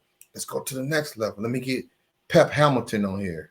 Let me get Andre Patterson on here. Let me get some brothers that's in the NFL and see how much game that Brian Stewart, Richard Rodgers, let me get some guys on here that's in the league and see how much game they gonna give up because they made it to the league. They pouring out game. So now the call got 150 coaches on there. Then I said, you know what? Let me go through these heavyweights. Let me get Willie Taggart. I went for David Shaw, Carl Durrell, James Franklin, Loxley, Derek Mason. I'm starting to pull them all out. And they on there now. This thing that went from 300 to 400. Then I said, let me get the Super Bowl on the Zoom call. Let me get John Embry, which is the assistant head coach and tight ends coach for the 49ers. He's best friends with Eric Bieniemy. So let me get the Kansas City Chiefs and the 49ers, which had just went to the Super Bowl that year, on the same call together. It's 500 coaches on there. We listening to Eric Bieniemy and John Embry. John Embry used to be the head coach at Colorado. So he's been a head Division I coach. He's best friends with Eric Bieniemy, that's online to be a head coach himself. That just won the Super Bowl. And man, they just giving up all the game. And it was just wonderful, man, just to get them guys on there. So you just keep adding on there. Then I did an HBCU Sunday. I had the entire SWAC and MEAC on a 7-hour Zoom call. 7 hours. Because you know they're arguing, going back. You know how they get. Crazy. 7 hours. That's how I met Willie Simmons and Coach Dooley and all them dudes, man. Them dudes, Terry Sims, and we friends to this day. Dawson Odoms and all them guys, man. Chennis Berry. Man, it was beautiful just having all them dudes on one Zoom call. So I started doing it every Thursday and every Sunday. And I went during the whole pandemic, and the whole object was the game within the game. We're not talking no ball. We're just talking about life. Then I did my black coordinators Zoom call. Marcus Freeman was on there. Fast forward 6 months later, he the head coach of Notre Dame. You see how that worked? Hold on, Coach. Hold on. I can't let you drop that like that. You ain't getting dropped it on me just now. You ain't gonna do that. You can't do that.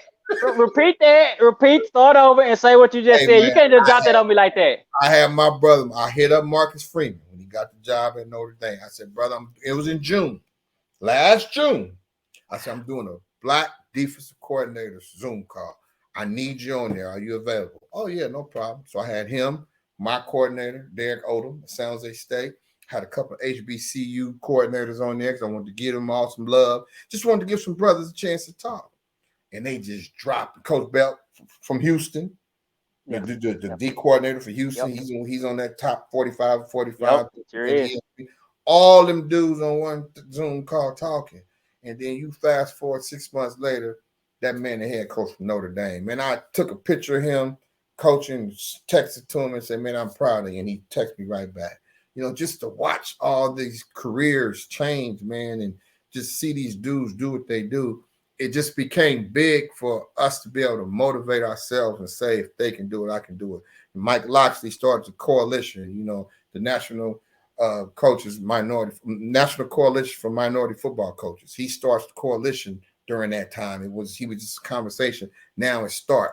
Bam, here you go. Now I'm on the board with that. So I'm over here rubbing elbows with Buddy Pugh, you know, over in South Carolina State. And just you know, Larry Scott at Howard. You know, these are all my guys, man. I just kind of felt like, man, I'm connected. So I had to end up changing it from West Coast Zoom Clinic. Now it's called Coast to Coast Zoom Clinic. So it's everybody all from coast to coast, man. It's nationwide. I got high school coaches, junior college coaches. It's average 300-400 coaches on there, all call, just getting game. So now at the end, I took it to another level. I do the breakout rooms, and I let the young coaches get on there and present like they're interviewing, doing mock interviews. So they're getting feedback from head coaches and coordinators on how they need to get better. So it's just going, man. And just different ideas for 2 years, been 2 years strong. And I just did my last one last Sunday, and they're like, Coach, don't forget. I said, man, this season, we'll come back in December. But it just touched me, and it touched me really deep at the AFCA convention, man. I met some of these people in person, and they just walked up to me and told me, thank you, man. I was like, for what? Man, you changed my life. You changed my career. And I was just like, wow. I helped over 35 brothers get jobs through them Zoom calls. And most recently, I just helped 3 this week get jobs. And it was just, I don't get nothing from it. I'm not no agent. I'm just blessing people. And if I can connect you with somebody that knows somebody, that's what we supposed to do, man. Everybody talk about it, but that's our responsibility. Everybody sit up and talk. My boy Trey Oliver, shout out to Trey Oliver, North Carolina Central. He said, brother, you're a unicorn. I was like, a unicorn? He said, you're a blessing. He said, people ain't doing what you're doing. And I just want to tell you I appreciate it. And that weighed a lot on my heart because I got so much respect for Trey. I never even met Trey until this past January. But for him to tell me that just weighed on my heart to keep doing it because I'm trying to help people that look like us. And Trey's a friend of mine, and he's doing a good job down there in North Carolina Central. And shoot, one of his position coaches, Isaac Williams, guy I'm mentoring, gets an interview through knowing John Embry and Bieniemy. He's an assistant offensive line coach now with the Pittsburgh Steelers. This just happened. You know what I'm saying? Coach. Just to connect it. Oh, it's no. Hold that thought because I want you to keep picking at this because I'm gonna tell you in my not to get spiritual today, but in my prayers, I was telling God how even with my podcast, I want this thing to be coast to coast. I want it to be like a freeway. You know, you can drive from Cali to Dallas, Dallas to Virginia.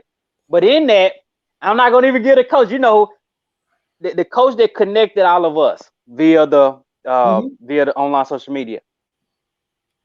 It's that speaks to what you're doing because when it happened to me, and that's on social media. So and I'm not a coach, but from media side, when he did that, coach, I said it touched me because I said the only reason you're gonna go to the next level is if people connect you, and that touched me. You know, because that's how we met. So my point is saying that validates everything you're doing, and when the Yes. person is on the receiving end of that coach, it'll change the whole mental aspect of life. Period. And I had a brother. I ain't gonna put him out there. I nominated him. Not put it out there. I just talked to him. I got a call back in May, and there was a NFL minority internship for the season, not for the summer, for the season. Yeah. And they asked me for some names, and I gave a brother, one of the young men, the name. He got the job, man. This man was coaching Division II HBCU level football. He's now supposed to be coaching in the NFL. This just happened this week. He texted me like, "You just don't know. You changed my life." That's heavy, man.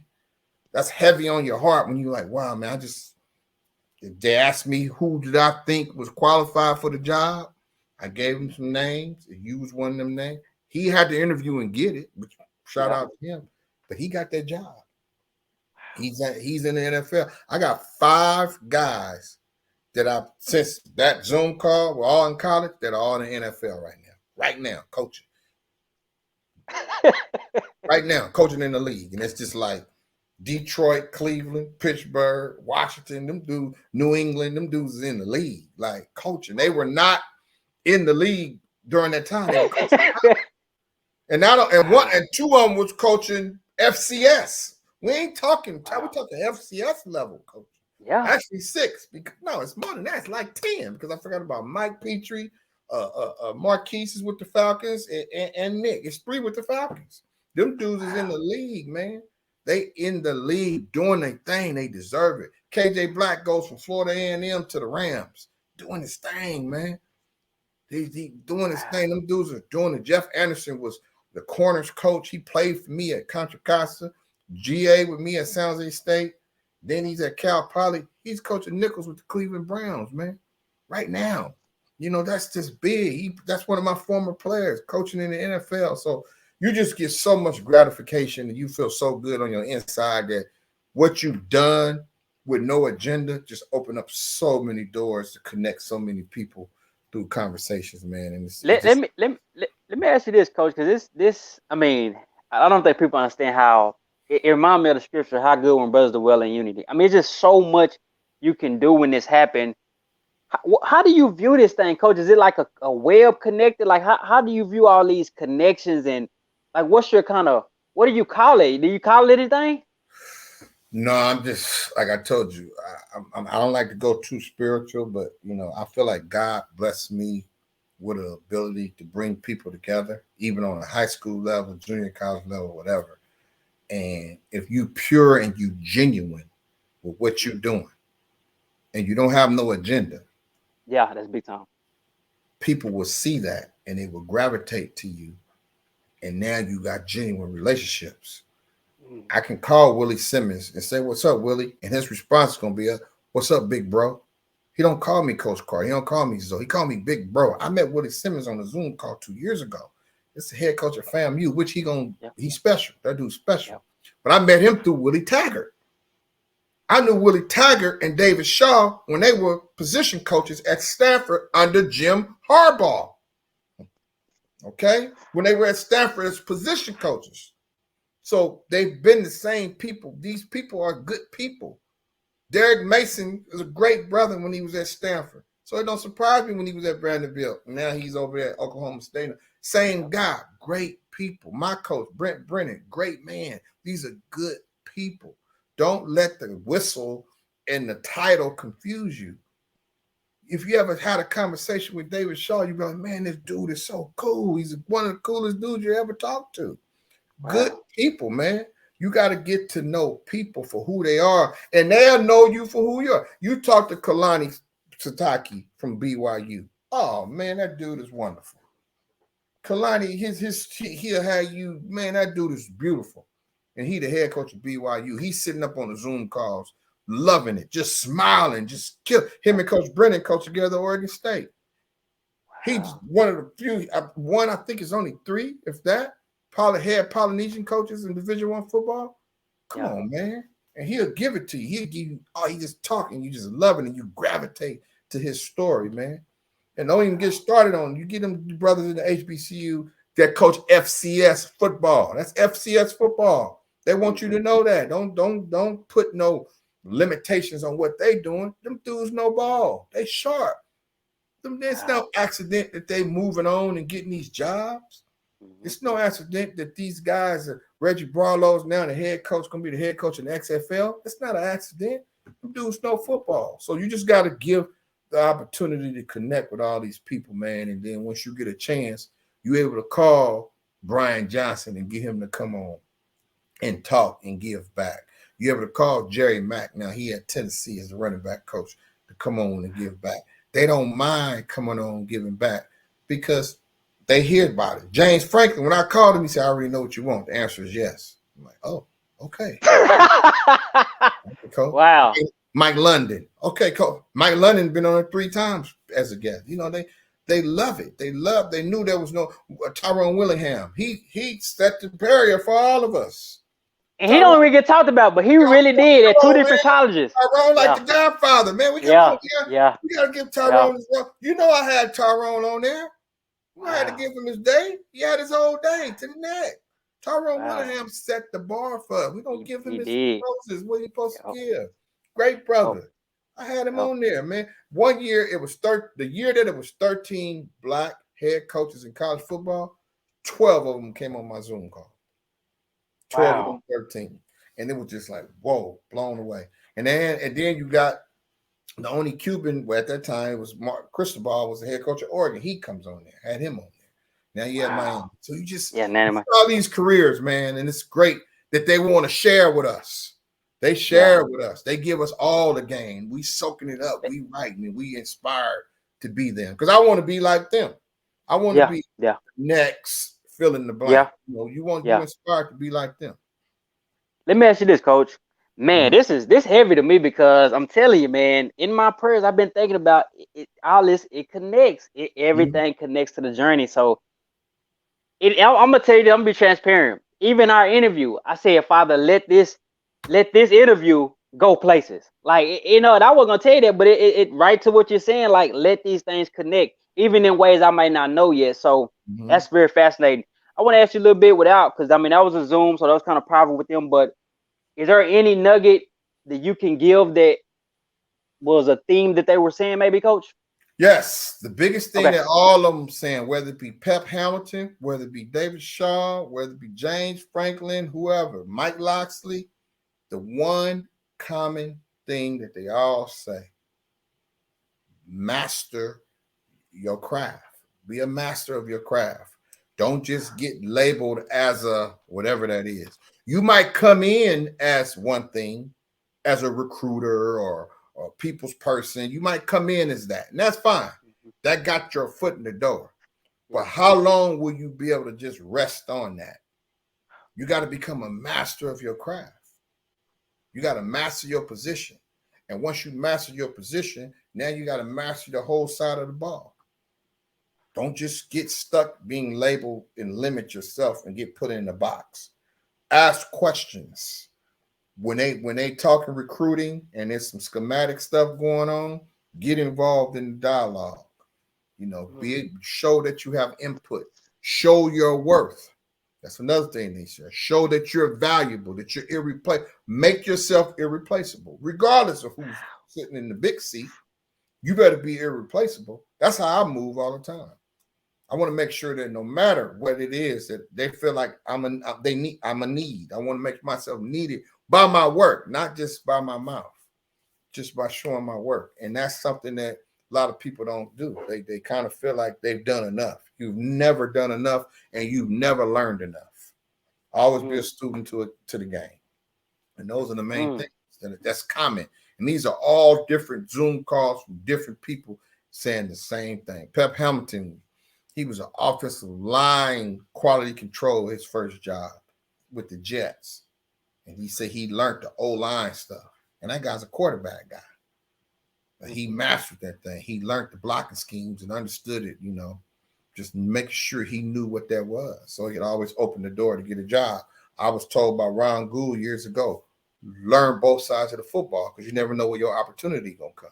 Ron Gould's a DP guy by nature, ends up being one of the best running back coaches in the country. My background is I play DB. I'm a defensive guy. I used to be a defensive coordinator when I was at Contra Costa.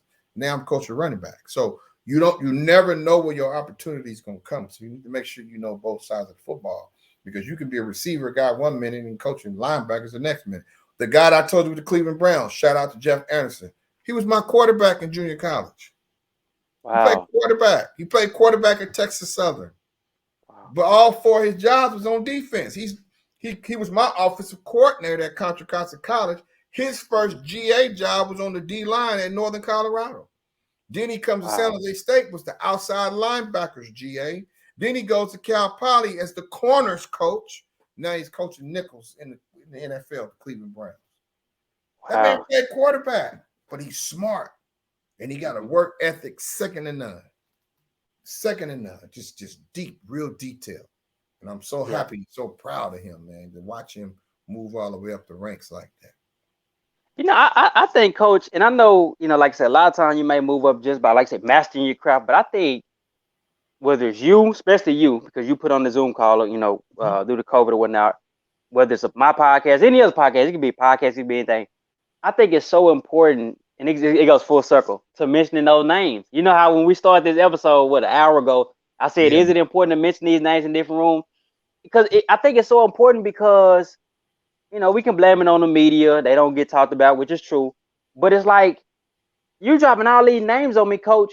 Even people in football, besides, I'm not talking about the David Shaws and names like that. I'm talking about some of the guys that are rising.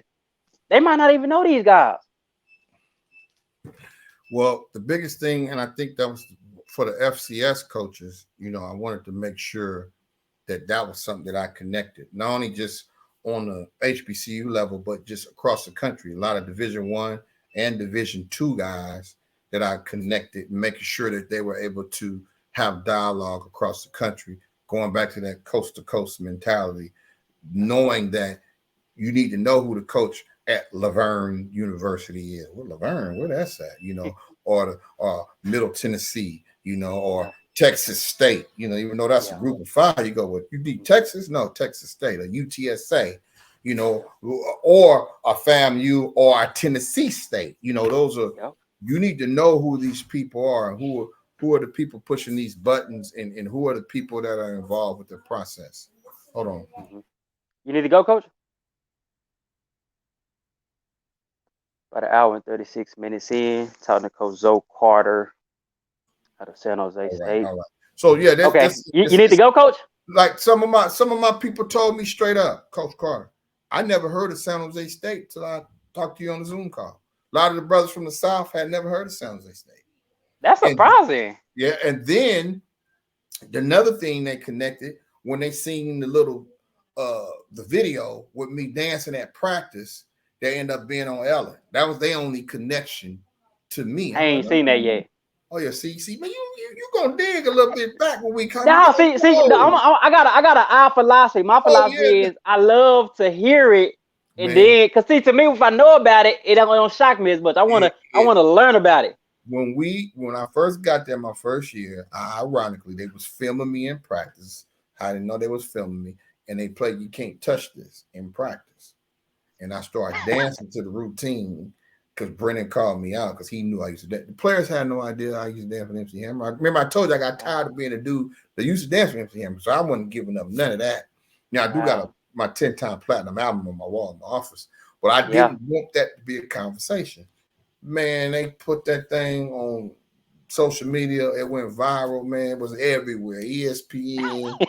It ended up doing Ellen. I mean, it was just crazy. And I was like, come on, man.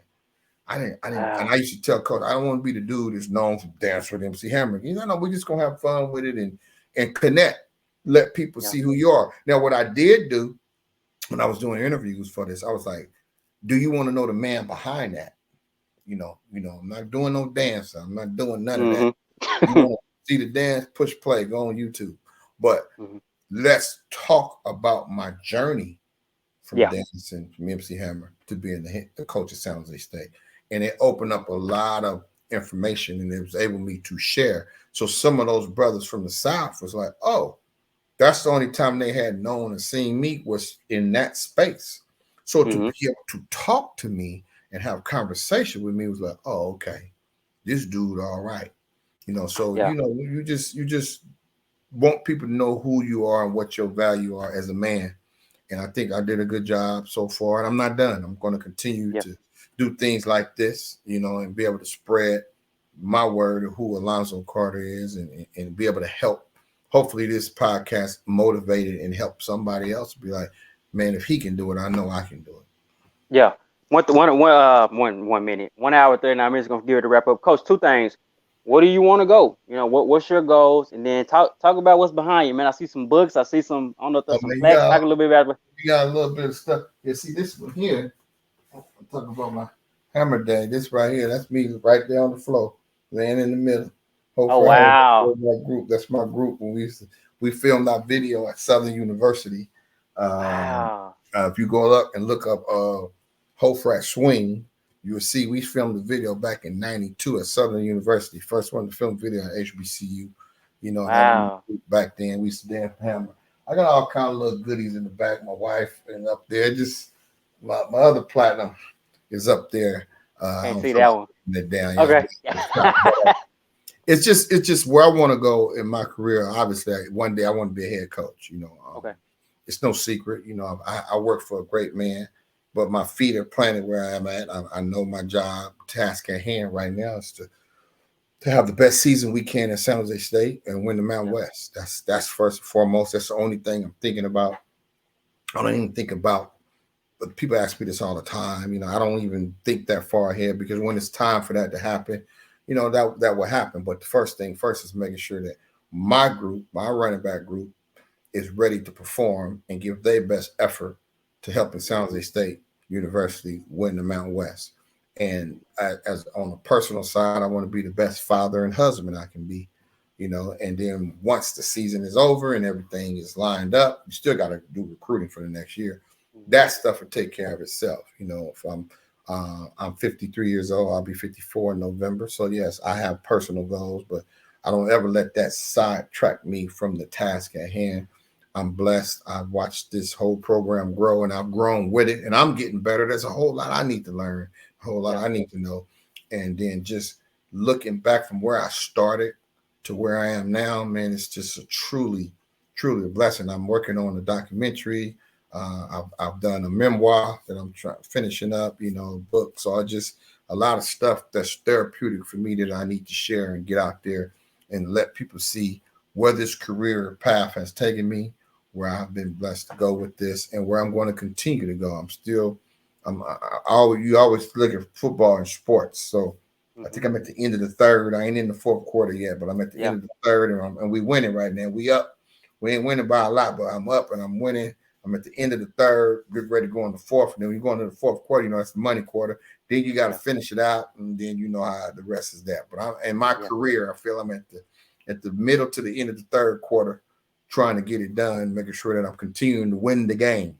This thing called life, the game of life. You got to play it right. You got to treat people right. You got to do people right, and good things will come to you in return. And you got to continue to be humble, and you got to continue to want to learn and bless others. And that's where I'm at right now. So, Coach, where I can tell you big on family. Where, and it's kind of a funny question, but I'm a young man. I'm asking, what did you meet your wife, man, and then give some wisdom to a young man in the profession? And we're gonna cut this thing up. That's a real good question because I met my wife. My wife is. See, if you look right here in this picture, my wife. So my son, right here. Oh, that's a nice looking family. Yeah. So Anthony and Malachi both played Pop Warner football together. That's my daughter, Lana. They graduated from North Reed, and that's my baby girl. And then that's Isaiah, his oldest brother. Oops, right there on the other picture. But I met her when they were playing youth football together, and they were playing Mighty Mites, and she was a coach. Let her tell it, and I was like, "You coaching? Yeah, I am. You the team mom."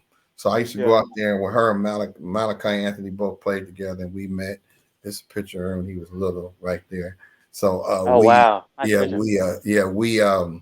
we just gravitated towards each other, and immediately I was 40 years old when I got married. So I got married later. She had two boys, and two boys, so we had a joint family because that's Isaiah and that's Isaiah and Malachi right there. Those were her two, and I had mine. So we became a joint family. That's a powerful point, Coach. Because now that may be becoming more common now. That's a powerful we became point. a joint family. So we have a total of 6. Lizzo's the oldest. He graduated from college, so she accepted me for who I was, and I was just I was a high school coach at the time, and she just was real supportive of me and kind of gave me a different perspective on how to go about getting things done. And then when I wanted to pursue my education, full tilt and support mode. Hey, you go handle school. I'm gonna hold the family down, and she did. Yeah. She did that. She gave me all the support I needed. Had a good job. She was working. I was still doing my little high school thing, trying to move up and gravitate, elevate. And she was right there. She was the breadwinner. She's making more money than me. All of the above. Coach, I don't want to cut y'all, Coach. I love this stuff, man. We going full circle, and that's what's beautiful. Okay, you know what? Finish that. And I ask this after you finish that. Finish that. She was the breadwinner. Go ahead. Finish that. Breadwinner. She was making more money. She go right here with her and my daughter and her son. That's Malachi. That's my wife. That's when they went to New York.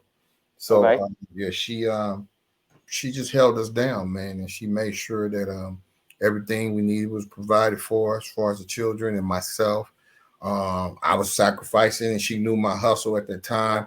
I had just got to Berkeley High School, and I remember her asking me, she's like, "Are you some kind of super coach or something?" I said, "Why you ask me that?" She said, "Because everybody keep asking questions about you," because her oldest son, Isaiah, was playing Pop Warner football, youth football then, and they knew who I was, but she didn't know who I was in the football world. And so them 3 years I was at Berkeley High, she watched me turn that program from last place to first place. And then with Contra Costa, she was right there from the beginning. So it was just, she's been right there with me, man. And even at San Jose State, our oldest son, Malachi, middle son, he's a redshirt sophomore on the football team. He's a wide receiver. He picked San Jose State to go to. He plays wide receiver, Malachi Miller. And to watch him do what he do is incredible. And just to have the family support that I have, man, just seeing them come into the games and just being there, So yeah, this is them there. That's at San Jose State. That's my baby. Yeah. That's Malachi in the middle, and just watching that whole growth and support behind me, man, and going to school and just trying to do it, and it was great. And I'm still trying to do it. I'm still got her support. I want to be able to take care of my family and do the things that God blessed me to do, and just appreciate family, because without family, I wouldn't be here. No way. Wow. Her support, Coach, it reminds me of Cooper Cuff, but how important is that? I guess let's say a young man, he could be a coach, could be anything, trying to chase a dream, trying to build. How important is that to find that person for you to help you? Is that important or not? I remember asking the coach, and it's very important, because during the time, the beauty of meeting a person like that, it's not just that you're meeting them for you. They'll also be able to see through the madness from other people, because as you grow, not everybody's going to be excited about your growth. As you achieve things, not everybody's going to be happy that you're achieving them. So when you got good, real people behind you, they will always keep it real with you and tell you the truth. I've had the luxury of, like I told you, I was with MC Hammer, so I watched the career go. I was with Nnamdi Asomugha when he was in college, and then he first round. He played 11 years in NFL. The Marshawn Lynch's. So I was able to kind of be around and see something grow into something big and something special. And while it's growing, not everybody's rooting for you. Not everybody is excited for you. Not everybody is genuinely on your side. So you better have a good one around you or some good people around you that's going to always tell you the truth and be in your ear and keeping you straight, because you can fall Ooh. real quick if you don't have the right people around you. And we've been married. We just had our anniversary in July. It's been 13 years. So it's just really a blessing to have a family behind me that tell me the truth. Sometimes I don't want to hear it neither, but I don't want to hear that stuff. You don't know what you're talking about. But Mhm. you need to hear it. You need to hear it. Yeah. My children are older now. I'm able to have grown adult conversations with them and just be able to share these experiences with them. So it's important to have that real truth being told to you, because somebody can tell you right now, oh, you have a great podcast, and you be like, yeah, yeah, yeah, and then other people are like, man, that thing is terrible. Yeah. Y'all won't talk about nothing. Oh man, you don't know what you're talking about. No, you want people to give you the real, give you the truth, so you can continue to grow as from a young man to a man. And it's all about growth. If you ain't about growth, then you shouldn't even be in this business, because you can be hot real quick Mhm. and be gone. The Yeah. music business and athletics, they've got about the same lifespan, 2 or 3 good years. You can be real hot, and either you elevate or you just disappear. Yeah. You disappear. Man. I tell people to do this all the time. Backtrack in your brain your 5 favorite artists or songs that you liked 4 years ago, and ask yourself right now, is those still your same favorite 5? That's a good 9 times point. out of 10, the answer is no. You might have Yeah. 2, but it won't be all 5. 4 years ago, what was your favorite artist and what was your favorite song? Here it is 4 years later. Are those still your favorite? You'd be like, oh, music didn't change. Lil Jon and crunk music was rolling for a minute. Then it Mhm. changed. Then we got into trap music, and I grew up in gangster rap when it started in the 90s. Remember, I was with Okay. MC Hammer. Then gangster Yeah. rap came. Snoop was young. Snoop had just Yeah. came out with Dr. Dre, and he did the deep cover soundtrack. A lot of people keep forgetting that was Snoop's first song. We was like, who is this dude? That was the young Snoop. So music changes it. So to seeing dudes like him with their longevity is incredible. Wow. Snoop and Dre and Mhm. E40 and them guys, Too Short. You like, wow, Too Short right here from Oakland. So to see that Yeah. longevity is incredible. But no, man, you just gotta make sure that you're surrounding yourself with people that are going to give you real, authentic opinions and keeping it 100 with you, whether you like it or don't like it or not. You need to hear that, and that's Yeah. what she's done for me. That's good Sometimes I stuff. don't want to hear, but she keeps it Yeah. real with me, and she keeps me balanced, and my kids keep me balanced. Yeah. All right, let's wrap this up. We'll end with this one, Coach. It's been a really complete type of interview. What's some little words of wisdom to somebody freshly breaking into the profession? My biggest thing is be true to yourself. Be true to yourself, and the most important thing, I love using this with my players, and it also pertains to your career. Surround yourself with positive peer pressure. And what do I mean by positive peer pressure? People that either want what you want or above what you want. You don't want to surround yourself with too many people that thinks less of what you're thinking, because it's hard for you to grow. You want people that's equal or above what you're trying to do. So when I tell you I've gravitated to a Terry Sims at Bethune-Cookman and a Willie Simmons at a FAMU or a Hugh Jackson at a Grambling, because I want to do what they're doing. I want to be them. I want to be just like them. I want my career to grow just like theirs, and vice versa. They see what I'm doing and they say, hey, I want to be able to do some of the things you're doing. So you just need to gravitate to people that think similar but want Mm-hmm. more.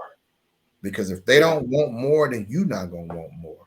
It's tough for you to want more. I didn't know Mike Loxley 10 years ago. I know him Yeah. now, Yeah. and I see what he's doing, and he see what I'm doing, and that's Yeah. able our relationship to become way more genuine, and not just on a professional level, but on the personal level. I can call Mike Loxley right now and have a full conversation, or I can call a Hugh Jackson right now, a guy that I inspired and wanted to be like. I wanted to be Hugh Jackson. Yeah. Yeah, I can pick up the phone and call him, or I can call Marvin Lewis. thought I was Marvin Lewis. 2001, when I won my championship, I told him, Yeah. we won our first high school championship. I thought I was you. I thought I ran your defense and everything. I wanted to be the next Marvin Lewis. So you Wow. I met Tyrone Willingham when he was coaching at Washington. One of my players, Willie Griffin, played for him at Washington. So you inspire to want to be like those guys. So you kind of try to give yourself an opportunity to surround yourself with them people, learn from them people, and grow just like them people. Coach, I'm about to spam your social media with little pieces of this interview. I mean it.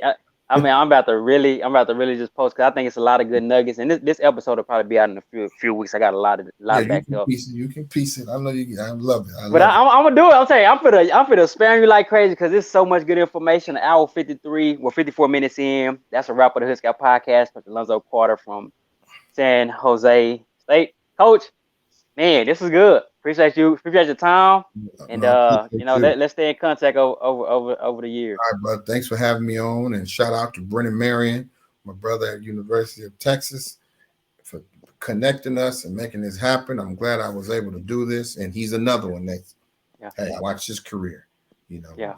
Brennan is still on the rise. I talked to Brennan. Brennan was just leaving Howard, getting ready to go to William and Mary. So look how things have changed in that short period of time. I knew him when he was coaching high school ball. I've been knowing Brennan. So just to watch his career has been a fantastic journey, and he's still climbing. He's still his next step. He's gonna be a head coach or whatever he want to be. Did you see when he first started, or when he was kind of in this thing getting off? Did you see that he had IT factor? I did. Brennan, I knew him from a distance when he was coaching high school. When I knew Brennan was different, we got real close when he was getting ready to leave Howard to go to William and Mary. That's when we got really, really close. And when you talk football with him, oh man, he just so detailed. It's like, this dude's special. He's different. Now, a lot of people don't know him and they misunderstand him, and they don't give him the credit that he should get. But that young brother is special. And when you start talking to him, he calls me Unc. I'm like, man, everybody Unc and all this big bro Unc. So I guess I'm getting older, a little grays. When you talk to him, you just see a real brother that's trying to think outside the box and do things different. He went from William and Mary. They remember he was at Hawaii for a year. So when I was at San Jose State, so we coached against each other. So I was able to really talk to him even more. And then when he went to Pitt, I was like, okay, this thing didn't. Then finally took off. He got that got the taste of that Power 5 job that he wanted. Yeah. So I'm just you can see it. Yeah, when he was leaving Howard going to William and Mary, him and Mike London, I was like, you with Mike London? And he's giving you the platform to be you. Yeah. That didn't surprise me. So he's gonna be special. I told him one day, one of us is gonna be a head coach. Hopefully I ain't too old. You might have to hire me, So. Real talk, that's funny. Yep. For real. Yep. Wow. All about these relationships, these connections, man. Hey, Coach, man, go be with your family, man. And I'm finna spare your social media. Peace, brother. Take care. Appreciate you. All right, Doc.